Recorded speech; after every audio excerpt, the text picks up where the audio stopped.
नमस्कार दोस्तों, national India news देख रहे हैं आप। भारत के महान विचारक, समाजसेवी, लेखक और दार्शनिक क्रांतिकारी महात्मा ज्योतिबा राव फूले जी की आज जयंती है। ज्योतिबा फूले का जन्म 11 अप्रैल 1827 को हुआ था। इतिहास के पन्नों में ज्योतिबा फूले का नाम सुनहरे अक्षरों में दर्ज है।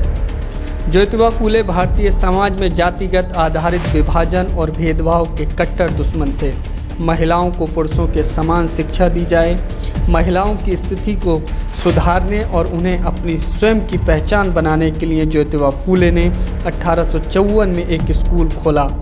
ये देश का पहला ऐसा स्कूल था जिसे लड़कियों के लिए खोला गया था।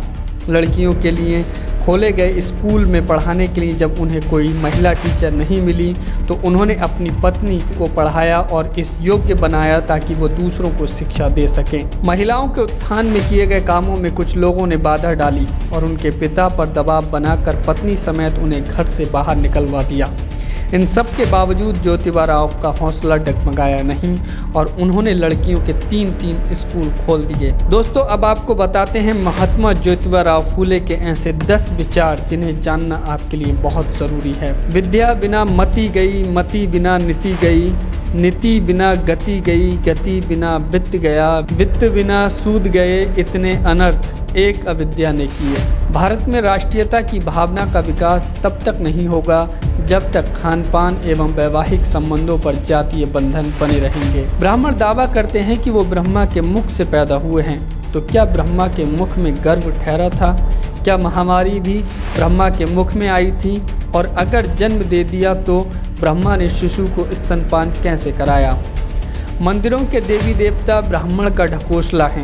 दुनिया बनाने वाला एक पत्थर विशेष या खास जगह तक ही सीमित कैसे हो सकता है? जिस पत्थर से सड़क, मकान वगैरह बनाए जाते हैं उसमें देवता कैसे हो सकते हैं? बाल काटना नाई का धर्म नहीं, धंधा है। चमड़े की सिलाई करना मोची का धर्म नहीं, धंधा है। इसी प्रकार पूजा पाठ करना ब्राह्मण का धर्म नहीं, धंधा है। सभी प्राणियों में मनुष्य श्रेष्ठ है और सभी मनुष्यों में नारी श्रेष्ठ है। स्त्री और पुरुष जन्म से ही स्वतंत्र हैं, इसलिए दोनों को सभी अधिकार समान रूप से भोगने का अवसर मिलना चाहिए। आर्थिक असमानता के कारण किसानों का जीवन अस्त व्यस्त हो गया है।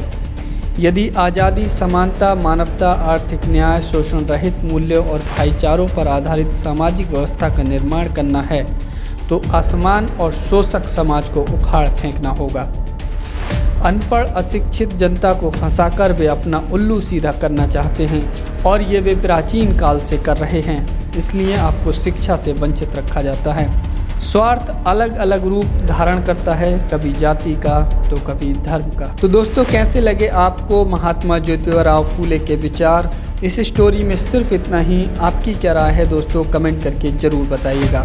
वीडियो को लाइक कीजिए, शेयर कीजिए, चैनल को सब्सक्राइब जरूर कीजिए। शुक्रिया।